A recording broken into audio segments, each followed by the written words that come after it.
दोस्तों एक बार फिर से स्वागत है आपका प्रजापति न्यूज में। दोस्तों आपको ये तो मालूम है कि टिकटॉक अब भारत में बंद हो गया है, जिसकी वजह से चाइना की सरकार परेशान है क्योंकि अब इन्हें भारतीय लोगों का डेटा नहीं मिल पा रहा है और तो और भारत में क्या चल रहा है इसके बारे में भी नहीं पता चल पा रहा।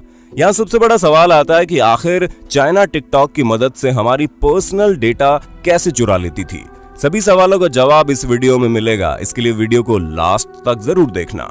जैसा कि हमने आपको पहले ही बता दिया है कि टिकटॉक समेत 59 चाइनीज ऐप्स को भारत में बैन कर दिया गया है। ऐसे में ये तो हम और आप बहुत अच्छे से जानते हैं कि किस तरह चाइना अपने ऐप्स का इस्तेमाल करके लोगों का डेटा चोरी करता है, जिसका सबसे बड़ा सोर्स उसके वो ऐप्स हैं जो भारी मात्रा में लोगों द्वारा इस्तेमाल किए जाते हैं। और TikTok, SHAREit, UC browser, UC news जैसे ऐप्स इस लिस्ट में सबसे पहले आते हैं जो लोगों का डेटा, उनकी पर्सनल इंफॉर्मेशन चोरी करते हैं। अब जब भारत में ये सभी ऐप्स बंद कर दिए गए हैं तो चीन किसी भी तरह से भारत की जनता के बारे में कुछ भी नहीं जान पाने के कारण पूरी तरह से बौखला गया है।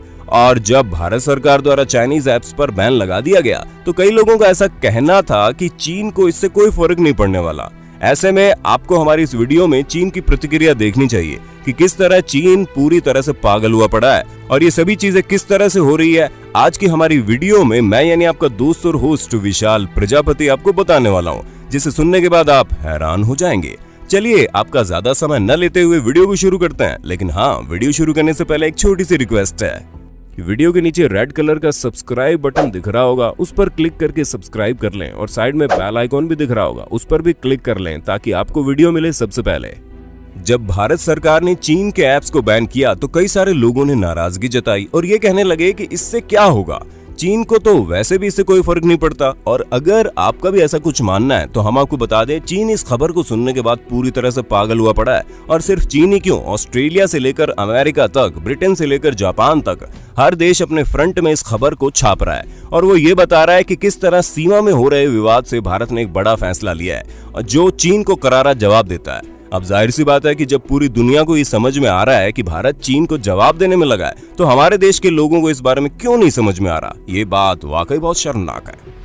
हम आपको बता दें कि अब तक चीन भारत को बहुत हल्के में लेता था, जहां उन्हें लगता था कि भारत उनके बिना कुछ नहीं कर पाएगा। और ऐसी ही सोच को करारा जवाब देते हुए जब हमारी सरकार ने उनके ऐप्स को बैन किया तो वहां के विदेश मंत्रालय ने इस बात पर चिंता जताई और भारत में चीन के दूतावास ने एक और बयान जारी किया जिसमें उन्होंने कहा कि ये किसी भी तरह से सही कदम नहीं है क्योंकि ये सभी ऐप भारत के नियम और कानून के तहत चलाए जाते हैं और इनसे किसी भी तरह की कोई गैर कानूनी गतिविधियां नहीं होती है। ऐसे में भारत सरकार ने इन ऐप्स को बंद करके इंटरनेशनल ट्रेड के तौर पर बेरुखी जताई है।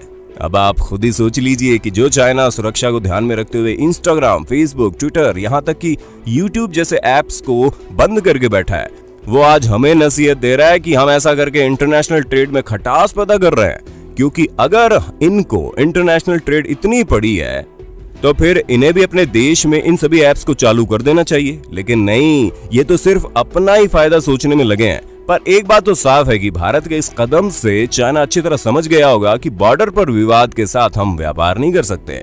और ये तो सिर्फ अभी ऐप से शुरुआत है। जिस दिन भारत ने पूरी तरह चाइना का बहिष्कार कर दिया उस दिन चाइना इतने बड़े घाटे में चला जाएगा कि आप और हम सोच भी नहीं सकते।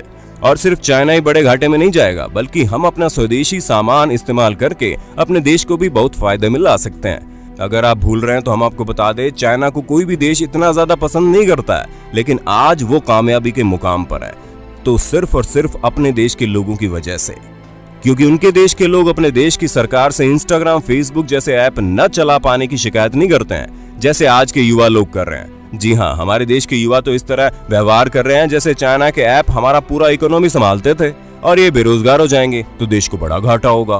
क्योंकि वैसे भी इनके टिकटॉक और बाकी सोशल मीडिया के ऐप से हमारे देश को कोई भी फायदा नहीं हो रहा था।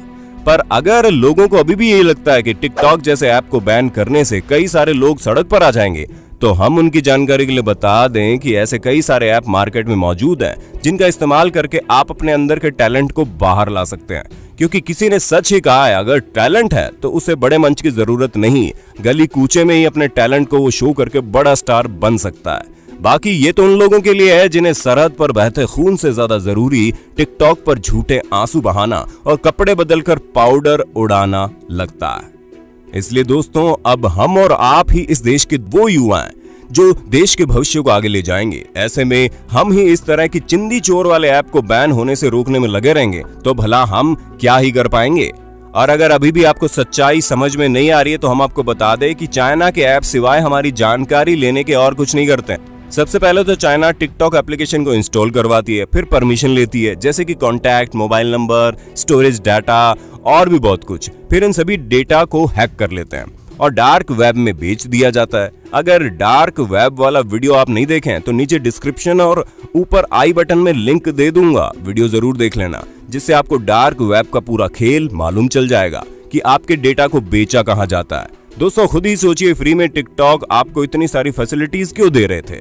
जाहिर सी बात है इसके पीछे इनका कोई ना कोई फायदा है, और फायदा कोई और नहीं बल्कि आप हो। आपके द्वारा की गई हर एक एक्टिविटी है, इसलिए हमारे पास अभी भी समय है कि हम अपने आप को संभाल सकते हैं और स्वदेशी चीजों का इस्तेमाल करके देश के हित में काम कर सकते हैं, जिससे न सिर्फ देश का फायदा होगा बल्कि हमारा भी होगा। क्योंकि अगर देश तरक्की करेगा तो हमें तो ऑटोमेटिकली तरक्की मिल ही जाएगी। बाकी आपका चीन की इस बौखलाहट के बारे में क्या ख्याल है, हमें कमेंट करके बताइए। और ऐसे इंटरेस्टिंग वीडियो लगातार देखने के लिए हमारे चैनल को लाइक, शेयर, सब्सक्राइब